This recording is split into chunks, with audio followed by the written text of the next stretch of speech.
The message hit my wife's phone at 2:47 in the morning, and the second I saw the screen light up, I knew my marriage was finished. I'm Alexander Reed. I'm 38 years old, a former Boston cop who now makes a living as a carpenter, and up until about 3 weeks ago, I honestly believed I was living the perfect suburban life. I had the whole picture people dream about: a neat little house with a white fence, a 2-car garage, a wife pulling in 6 figures selling medical equipment, and a 16-year-old son who still talked to his dad. We were right there in Brookline, Massachusetts. The American dream. Or at least that's what I told myself. Turns out, I was dead wrong. The phone buzzed again on Nicole's nightstand. She didn't move. She was out cold, lips parted slightly, looking peaceful and harmless, like she didn't have a care in the world. I'd been awake most of the night already, staring at the ceiling, trying to make sense of why my wife of 18 years suddenly needed to work late every Tuesday and Thursday. Why she'd started hitting the gym at 6 in the morning. Why she'd changed her phone password after 15 years of it being our son Ryan's birthday. Then the phone vibrated again. And again. I eased myself out of bed, placing my bare feet carefully on the hardwood so it wouldn't creak. Nicole didn't even twitch. She could sleep through just about anything, which probably explained how she'd been carrying on an affair for who knows how long without losing a minute of rest. The screen lit up, and my stomach dropped. 3 messages. All from Ethan. Her boss. And it was nearly 3 in the morning. The words on the screen weren't subtle. They were familiar, intimate, and way too comfortable. He told her he already missed her. That he couldn't wait for Thursday. Asked if they'd be meeting at the same hotel again. Then he crossed a line that made my hands start shaking. I scrolled upward, my pulse pounding in my ears. There were months of it. Texts, explicit photos, detailed plans, excuses she'd fed me about where she was and when she'd be home. My wife. The woman I married. The mother of my kid. Talking to her boss like a reckless teenager who thought consequences were for other people. I started taking screenshots of everything. Old habits kicked in automatically. 12 years on the police force taught me one thing above all else: lock down the evidence first, deal with the emotions later. That mindset had kept me steady through some ugly things on the job, and I leaned on it now while my whole world was coming apart. Funny thing is, the affair itself wasn't what cut the deepest. It was reading how dumb they thought I was. Alexander doesn't suspect a thing. He's too busy messing around with his little woodworking projects. Poor guy probably thinks you're working late to support his dead-end carpentry business. He's sweet, but clueless. Like a big, dumb golden retriever. I felt sick reading it. I wanted to shake her awake right then and there. I wanted to shove the phone in her face and watch her scramble, watch the lies pile up in real time. But I didn't. Being a cop taught me patience. Move too fast, and you blow the whole case. I needed the full picture before I did anything. So I slid back into bed, my head spinning. Nicole turned toward me in her sleep and draped an arm across my chest. The same arm she'd wrapped around another man just hours earlier. The irony wasn't subtle. Morning hit me hard. Nicole popped out of bed at 5:30 like she'd slept 10 hours straight, suddenly cheerful and full of energy. "Good morning, honey," she said, kissing my forehead with a bright smile that felt rehearsed. "Big presentation today. I might be late again." "Another late night," I said evenly, watching her face. "Yeah, I know how it goes. You said Ethan's been pushing everyone hard this quarter." She didn't hesitate. Didn't even blink when she said his name. 18 years together, and I realized I didn't really know her anymore. "Right. Ethan," I added. I sat up and stretched. "Remind me what he looks like again?" She paused halfway through pulling on her workout clothes. "Why?" "No reason. You talk about him a lot lately." "Just curious." She shrugged. "He's just a typical sales manager. Tall, dark hair. Total gym guy." She laughed, but it sounded thin. Why all the sudden interest in my boss? No reason, I said. Just talking to my wife. She leaned in and kissed me again, longer this time. And I couldn't tell if she was overcompensating or if guilt had finally cracked through. Either way, it didn't matter. What was broken wasn't getting fixed. After she left for her gym session, which I now understood was code for early morning hookups with Ethan, I called my brother Marcus. Alexander, he answered, half asleep. It's not even 7. Somebody better be dead. My marriage is, I said, and then I told him everything. I sent him the screenshots. There was a long pause on the line, then a low whistle. Jesus, Alex. I'm sorry, man. I don't know what I'm going to do yet, I said. But I'm not rolling over. You need anything, he said, you call me. Any time. That's family. Blood doesn't forget. I spent the day in my workshop, pretending to work on a custom bookshelf for the Parkers next door. My hands moved on autopilot, but my head kept replaying those messages. The casual cruelty. The way they joked about me like I was some charity case they had to tolerate. Ryan got home around 3:30, dropped his backpack by the door, and went straight for the fridge. He was tall for his age, all awkward limbs, with his mom's dark hair and my jawline. Dad, you okay? He asked. You look like someone stole your favorite hammer. I forced a smile. Just work stuff. How was school? Same as always. Boring. He cracked open a soda and sat at the table. Mom texted me. Says she's working late again. Yeah, I said. She mentioned it. He studied me the way only a teenager can. You sure you're okay? You've been kind of weird lately. Just tired, buddy. But I wasn't tired. I was thinking. Planning. That night, while Nicole was supposedly stuck at the office, I drove over to Marcus's place in Somerville. He still lived in our childhood home, a 3-story Victorian that had seen better days. After our parents died in a car accident 5 years back, Marcus inherited it and turned it into a mix of electronics repair shop and conspiracy theory bunker. You look terrible, he said, opening the door before I even knocked. Feel worse. Inside, the living room was cluttered with circuit boards, tools, and stacks of old manuals. Beer, he asked. Make it 2. While he grabbed them, I looked around at the family photos covering every surface. My wedding day. Ryan as a newborn. Christmas mornings that now felt like they belonged to someone else. So, Marcus said, handing me a bottle. What's the plan? Still figuring it out, I said. I need more information first. Know your enemy. He shifted uncomfortably. Speaking of knowing things. I found something today. Up in the attic. What kind of something? Come on, he said. I'll show you. We went up the tight staircase to the 3rd floor, then pulled down the ladder that led into the attic. The space up there was low and cramped, thick with dust, packed wall to wall with old boxes full of Christmas decorations and pieces of our childhood nobody had touched in years. Marcus guided me to a corner where he'd set up a rickety card table. Sitting on it were an ancient tape recorder and a plain shoebox. I was looking for Mom's jewelry, he said.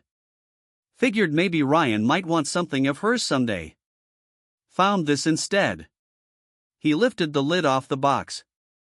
Inside were cassette tapes, neatly stacked, each one labeled in our mother's handwriting.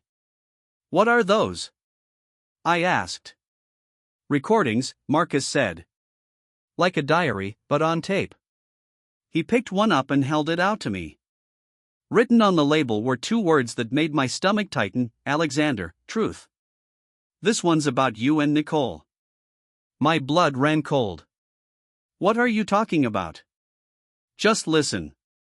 Marcus slid the cassette into the recorder and pressed play. Our mother's voice filled the attic, steady and unmistakable, even though the recording had to be more than a decade old. Alexander, if you're hearing this, it means I'm gone, and you finally learned what I've known for years, she said. Your wife is a liar and a cheater. Just like I was. I almost dropped the beer in my hand. What the hell? Marcus raised a hand. Wait. Let it play. I know what it's like to live a double life, Mom continued. To smile at your husband while planning to meet another man. To lie so often it starts to feel normal. I did that to your father for 3 years before the guilt finally broke me. The tape crackled, then went on. Nicole came to me in 2018. She said she was having trouble at work. She admitted she had feelings for her boss and wanted advice. My hands started shaking. 2018, 5 years ago. I told her to quit or move departments, Mom said. She laughed and told me I was old-fashioned. 5 years. This hadn't been some recent mistake. It had been going on for 5 damn years. She asked if I'd ever cheated on your father, Mom said softly. I told her the truth. God forgive me, I did. I told her how much it nearly destroyed our family. How I regretted it every day. There was a pause on the tape. You know what she said? She said times were different now. That people were more open about these things. Marcus stopped the tape. There's more, I said. Keep going. He hit play again.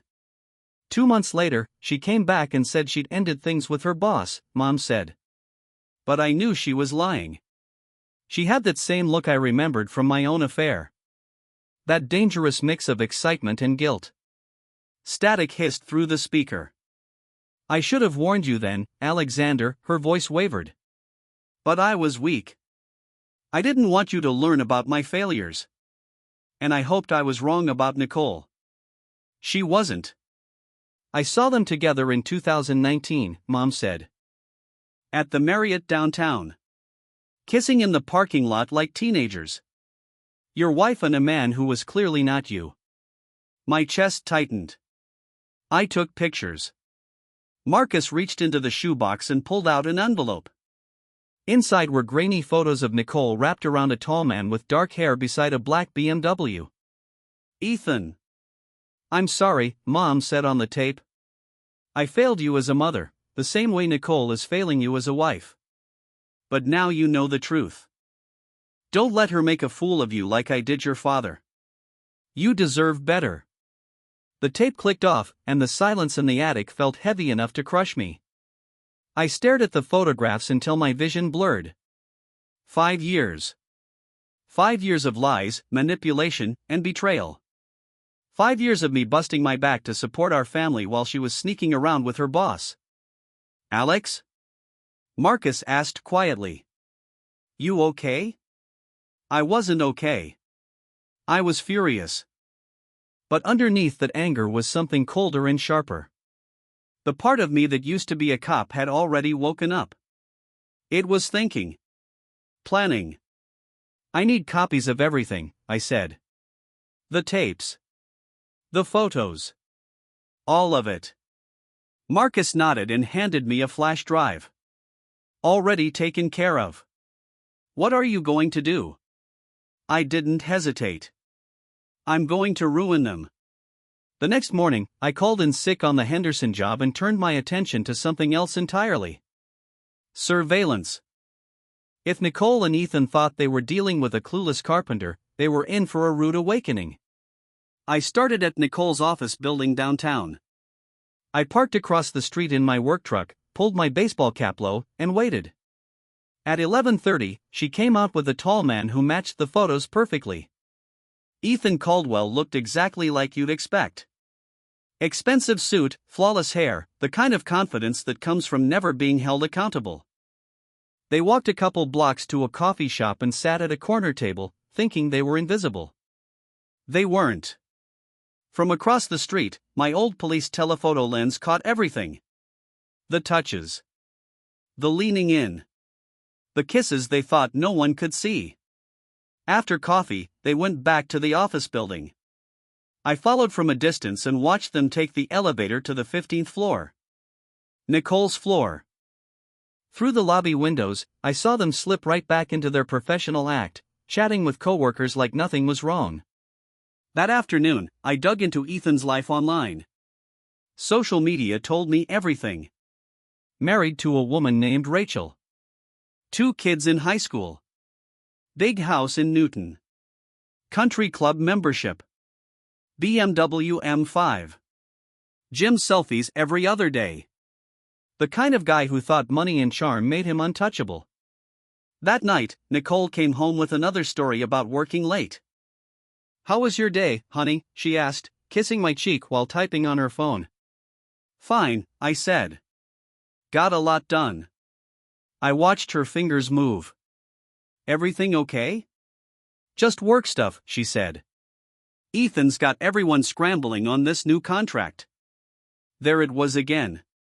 His name, tossed out like it meant nothing. "Must be a big one," I said. "Huge," she replied. "Could set us up for the whole year." She finally put the phone down and looked at me, really looked at me. "Alexander," she said slowly, "are you feeling okay? You seem different lately." "Different how?" I asked.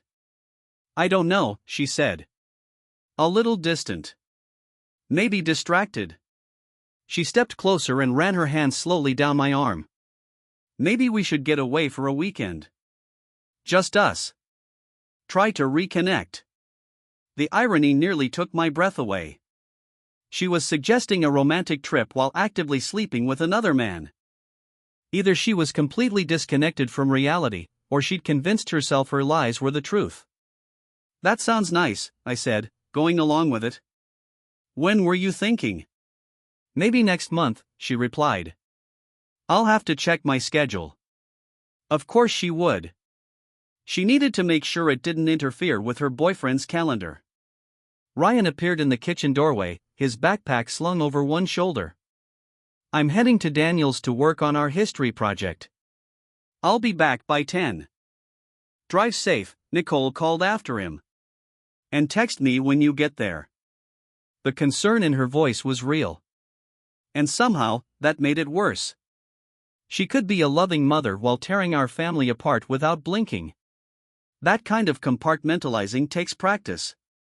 After Ryan left, Nicole suggested we put on a movie together. We curled up on the couch, her head resting on my shoulder like we were back in better days. The screen played, but I didn't see any of it. All I could think about were the messages, the pictures, and the years she'd spent lying to my face. "Alexander," she murmured, half asleep. "Yeah. I love you. You know that, right?" I looked down at her, her face calm and almost angelic in the glow of the TV. Once upon a time, those words would have meant everything to me.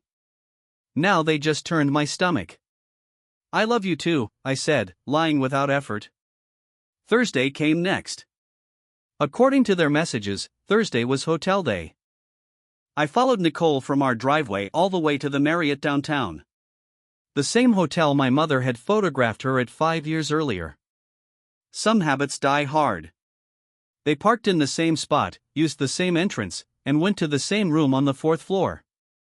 I documented everything. Photos of them walking in together. Time stamps. License plates. It was solid evidence. But it still wasn't enough. I needed something that would cut deeper. Something personal. Something that would destroy them both. That's when I thought about Nicole's laptop. She kept it in her home office. Password protected, but nothing more. Basic security. Enough to stop a casual snoop, not someone with patience and a law enforcement background. While she was at work the next day, I went through everything. Her email. Cloud storage. Social media. What I found made my stomach drop. It wasn't just affair photos and love notes. It was planning. They'd talked openly about leaving their spouses. They'd broken down finances, discussed divorce settlements, even looked at apartments they could move into together. Nicole had researched schools for a blended family. This wasn't a fling. They were building a future on the wreckage of 2 marriages and 4 kids' lives. The final gut punch was an email thread labeled the Alexander problem. They'd been strategizing about me. How I might react. Ethan suggested making me look unstable, maybe even dangerous. Nicole thought they could push me into filing for divorce myself. They even talked about me giving up custody of Ryan. They had thought of everything. Every angle. Every outcome. Except one. They assumed I was stupid. I printed everything. Sorted it into folders. Made multiple copies. Then I called Olivia Hart, the wife of my old partner, who'd gone on to become a family law attorney after leaving the force. "Alexander," she said warmly. "It's been forever. How are Nicole and Ryan?" "That's actually why I'm calling," I said. "I need legal advice. And I need someone I can trust." Her tone shifted immediately. "Okay. Tell me what's going on." I gave her the condensed version. Cheating spouse. Evidence collected. A son I needed to protect. "Can you come in tomorrow morning?" she asked. "Bring everything. I'll be there." "I'm sorry, Alexander," she added gently. "I know this is brutal." "It is," I said. "But I'm not letting them steamroll me." "Good," she replied. "Because from what you've told me, this is going to be a fight." Olivia's office sat on the third floor of a converted brownstone in Cambridge. Her receptionist led me into a conference room where Olivia was already waiting with coffee and a legal pad full of notes. "Let's see what we're dealing with," she said once we got past the small talk. I laid it all out. Emails. Photos. Phone records. Hotel charges. My mother's tape. A detailed timeline mapping 5 years of lies. Olivia let out a low whistle. "This is thorough. Very thorough." 12 years on the job, I said. Hard to shut it off. She nodded. "It shows." She picked up one of the emails. "This part about making you look unstable is a problem. That's them laying groundwork to challenge your fitness as a parent. Can they actually pull that off?" "They can try," she said. "But with this evidence, it's going to be tough for any judge to see you as the issue here." She leaned back. "What do you want, Alexander? Fast divorce? Custody? Financial protection?" "I want them destroyed," I said without hesitation. "Both of them. Careers wrecked. Reputations in pieces. I want their lives flipped upside down the way they did mine." Olivia studied me for a moment, then nodded. "I get the anger. But we do this the right way. Legal revenge is the only kind that sticks. What's your plan?" "First, we file for divorce on adultery grounds. That matters in Massachusetts. It can affect property division and alimony. Second, we build an airtight custody case." She paused, then added, "Third, we make sure Ethan's wife finds out what her husband's been doing." "You think she doesn't already know?" She shook her head. "In my experience, the betrayed spouse is always the last one to find out." We spent the next 2 hours mapping everything out. Olivia would handle the legal filings. I'd keep collecting evidence. "And document everything," she warned. "Every attempt Nicole makes to manipulate or gaslight you. Once they realize you know, they're going to escalate." "Be prepared for lies," Olivia warned. "Threats. Maybe even false accusations. Anytime you're alone with her, keep your phone recording." I walked out of her office feeling steadier than I had in weeks. For the first time since everything blew up, I wasn't reacting anymore, I was moving with purpose. I had a plan. And more importantly, I had someone on my side who knew how the system worked. That afternoon, I drove out to Newton to take a look at Ethan's place. The house was exactly what I expected. A massive colonial sitting on a flawless lawn, 3-car garage, landscaping that probably cost more than my truck. His BMW was parked in the driveway beside a white Mercedes SUV, which I assumed belonged to his wife. I parked a little way down the street and waited. At 3:45, the front door opened and a woman stepped outside, keys in hand. Rachel Caldwell looked like she'd walked straight out of a country club brochure, blonde highlights, yoga pants, designer purse slung over her shoulder. She climbed into the Mercedes and drove off, likely to pick up the kids. Perfect. I walked up to the front door and rang the bell. Rachel answered quickly, still distracted, still holding her keys. Yes, she asked. Mrs. Caldwell, I said, my name's Alexander Reed. I work with your husband at the medical supply company. It wasn't exactly true, but it got her full attention. Is everything okay? She asked immediately. Is Ethan all right? He's fine, I said. But I was hoping we could talk. It's about a work situation that affects both our families.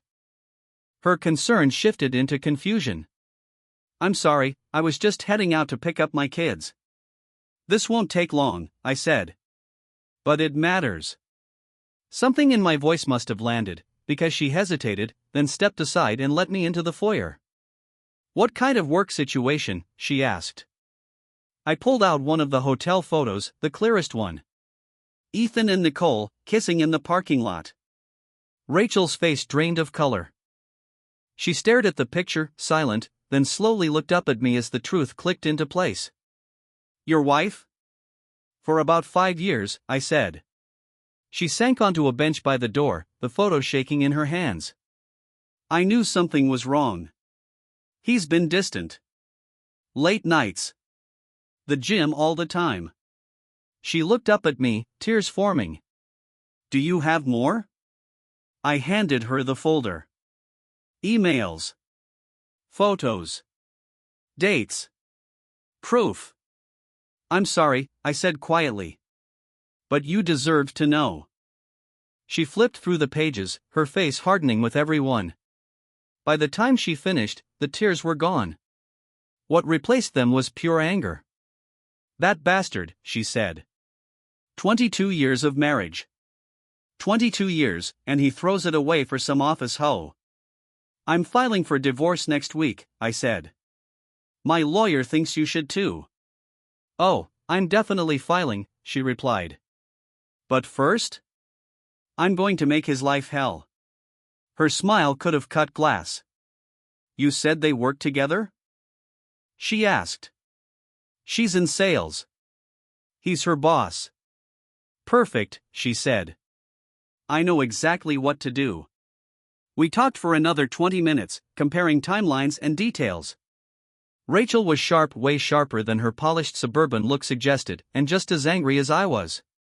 By the time I left, we had a plan that would hit both of them where it hurt most. Their careers. That night, Nicole came home with her usual excuse about working late. Same routine. Same kiss on the cheek. How was your day, honey? She asked. Interesting, I said. I met someone new. She stiffened. Oh? Anyone I know? Rachel Caldwell, I said. Ethan's wife. Nicole froze. Her face went pale.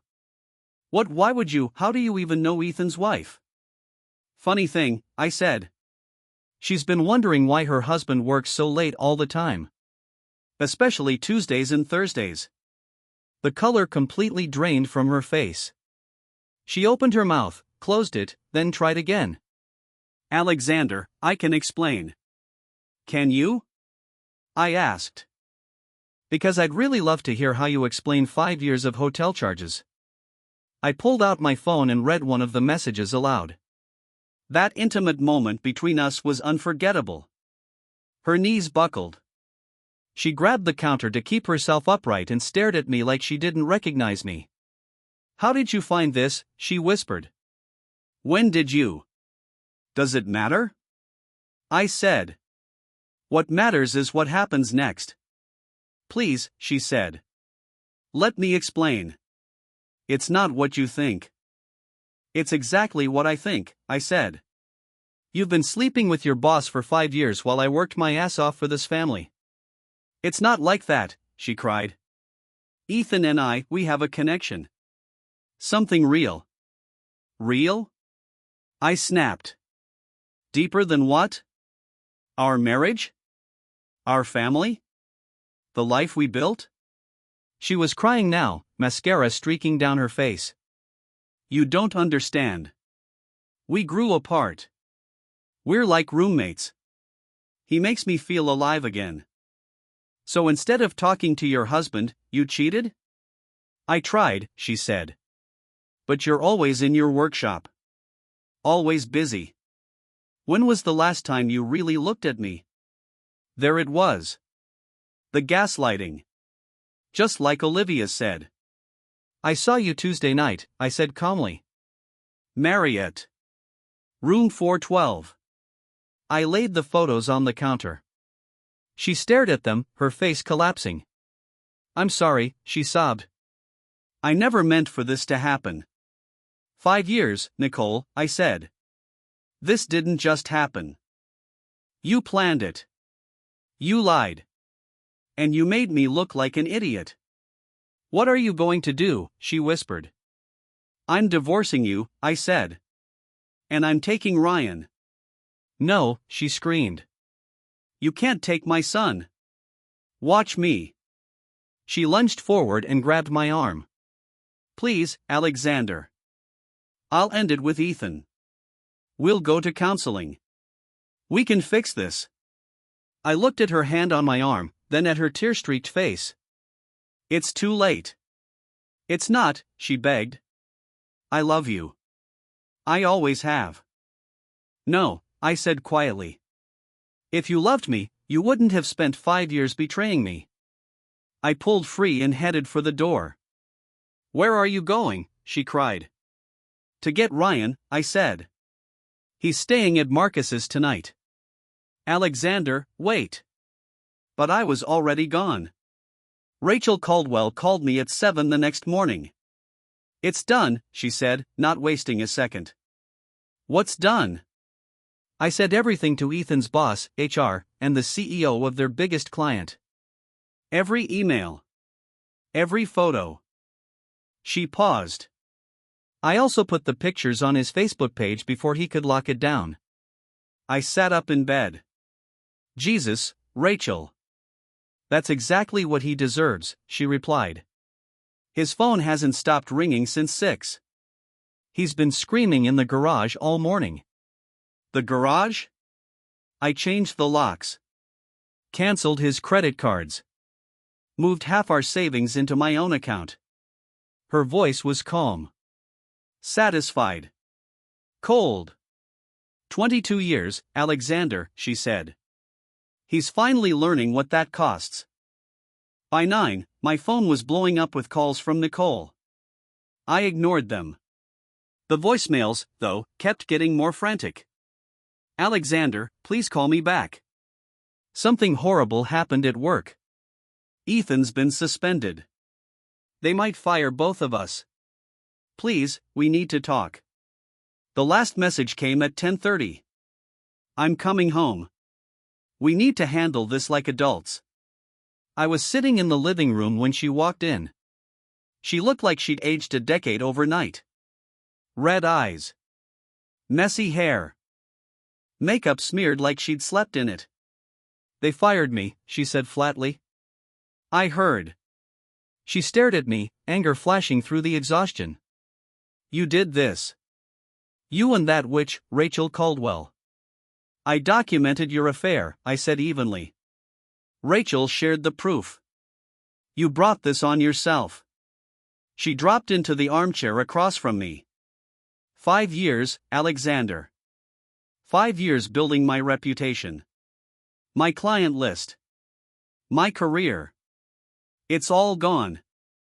And how do you think I felt learning about 5 years of lies? That's different, she snapped. How? She fumbled for words. Because you'll be fine. You're a carpenter. You can work anywhere. My career is specialized. Medical sales is a small world. No one will touch me now. The lack of self-awareness was almost impressive. You should have thought about that before you started sleeping with your boss. Don't be crude. Crude? I said. You want crude? I pulled out my phone and started reading. I need to see you immediately. Let's find a private place to talk. Alexander's working late. You can come over for some time together. She flinched with every line. Stop. He's completely unaware of what's really going on. Stop it, she cried. That one's my favorite, I said. Really shows how much respect you had for our marriage. She broke down completely, sobbing so hard her shoulders shook. I'm sorry, Alexander. I know I hurt you. I know I betrayed you. Then why should we stay married? People survive affairs all the time, she said desperately. We could do counseling. Take a trip. Start over. No, I said. Why not? Because you're not sorry you cheated, I said quietly. You're sorry you got caught. She looked up at me, tears streaming. That's not true. If Rachel and I hadn't figured it out, I said, you'd still be meeting Ethan in hotel rooms twice a week. You'd still be lying to my face. You'd still be planning a future with him. She opened her mouth to argue, then shut it again. We both knew the truth. What about Ryan? She asked finally. He needs his mother. He needs a mother who doesn't betray her family. I never betrayed Ryan. You betrayed his father. And that affects him, whether you like it or not. She was silent for a long time. Then hope flickered in her eyes. If I ended with Ethan for good, if I go to therapy, if I do everything right, would you consider staying? I studied her face, searching for remorse. All I saw was fear. Do you love him? I asked. What? Ethan. Do you love him? She hesitated. Just a beat too long. It's complicated. It's not complicated, I said. Yes or no? Another pause. Yes. But I love you too. Then we're done. I stood up. Where are you going? She asked.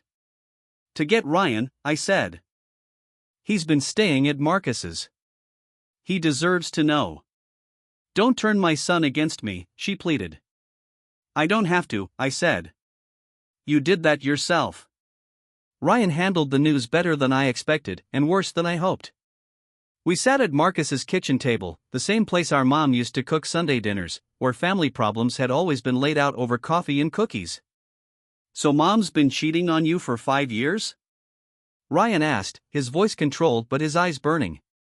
Yes. With her boss? Yes. And you have proof? I slid the folder across the table. Photos. Emails. Texts. Hotel receipts. Ryan went through it all. When he finished, he closed the folder and looked at me with eyes that didn't belong on a 16-year-old. What happens now? I'm divorcing your mom. We'll sell the house. Figure out custody. Build something new. Do I get a say in where I live? The question caught me off guard. You don't want to live with your mother? He stared at the folder. She lied to you every day for 5 years, Dad. Every kiss. Every holiday. Every birthday. That's between your mom and me, I said. She still loves you. How do I know that? He asked quietly. If she lied about something this big, how do I know she's not lying to me too? I didn't have an answer. Marcus, who'd been listening from the corner, finally spoke. Kid's got a point, Alex. Trust is like purity. Once it's gone, it's gone. Thanks for the visual, I muttered. I'm not kidding, Marcus said firmly. Nicole didn't just cheat on you, Alex. She betrayed the whole family. Ryan has every right to feel the way he does. Ryan nodded without hesitation. I want to live with you, Dad. Full time. I looked at him carefully. You sure about that? That's not a small choice. I'm sure, he said. I'll see Mom on weekends if the court makes me, but I want my main home to be with you. I reached across the table and gave his shoulder a squeeze. All right. We'll figure it out together. After a pause, he asked, "What about her boyfriend? Is he still around?" "I don't think so," I said. "He got fired too. His wife kicked him out." Ryan let out a tight, humorless smile. "Good.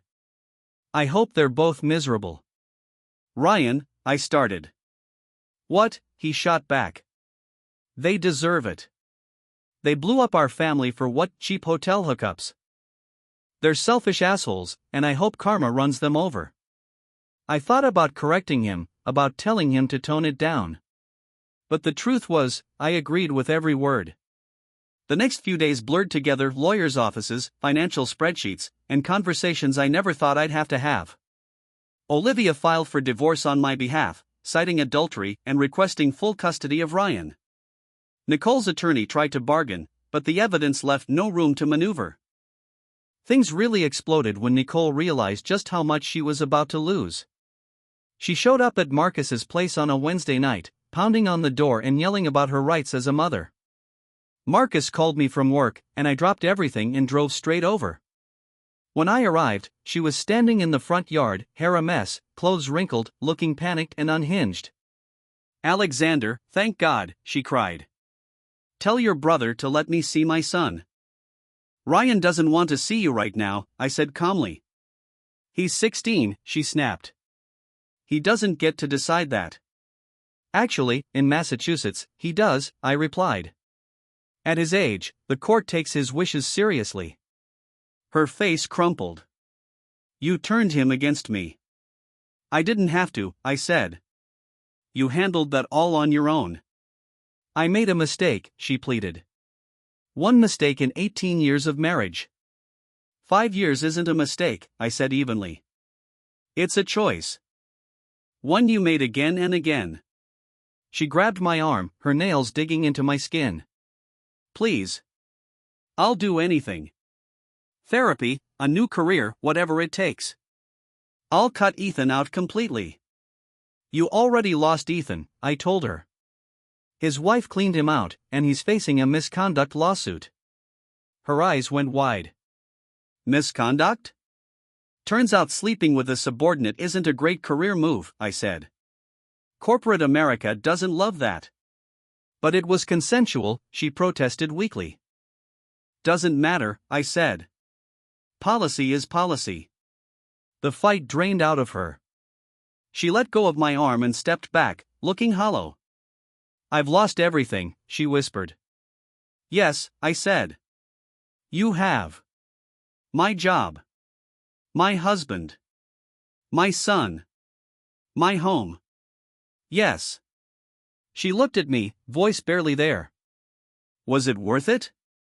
For a second, I thought she was asking herself. "I didn't ruin your life, Nicole," I said. "You did. I just made sure there were consequences." She glared at me. "You're enjoying this." "No," I said. "I'm not happy about any of it. Not the divorce. Not what this has done to Ryan. None of it." "Then why are you being so cruel?" "Because you were cruel to me for 5 years," I said. "The difference is, I'm not pretending otherwise." She stared at me for a long moment, then turned and walked away. I watched her drive off and felt nothing, no relief, no anger, no sadness. Just a hollow space where 18 years of love used to be. Ryan came out onto the porch. He'd seen everything through the window. "You okay, Dad?" "I will be." "Good," he said. "Because I've got an idea." I raised an eyebrow. "Let's hear it." He grinned, and for the first time in weeks, he looked like a kid again. "I think we should build something. Just you and me. Something new." I put my arm around his shoulders and smiled. "I think that's a damn good idea." Epilogue: The New Foundation. 6 months later, Ryan and I were putting the final touches on our new workshop. We'd bought a modest place in Medford, nothing fancy, but solid and clean. The 2-car garage had been transformed into a proper woodworking shop. The divorce had wrapped up 3 months earlier. Nicole got half the house proceeds and 2 years of spousal support. I kept full custody of Ryan and my business. She moved into an apartment in Quincy and found another job in medical devices, apparently somewhere that hadn't heard the rumors. Ethan wasn't so lucky. The lawsuit wrecked his career, and Rachel took him apart in the divorce. Last I heard, he was selling insurance and living alone in a tiny studio in Revere. "Dad, toss me the sandpaper," Ryan said. I handed him the 220 grit and watched him smooth out the bookshelf we were building for his room.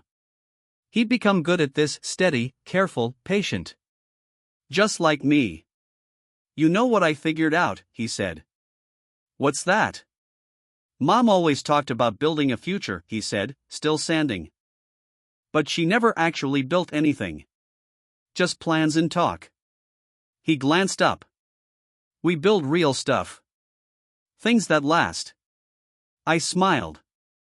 "That's pretty deep for a 16-year-old. He smirked.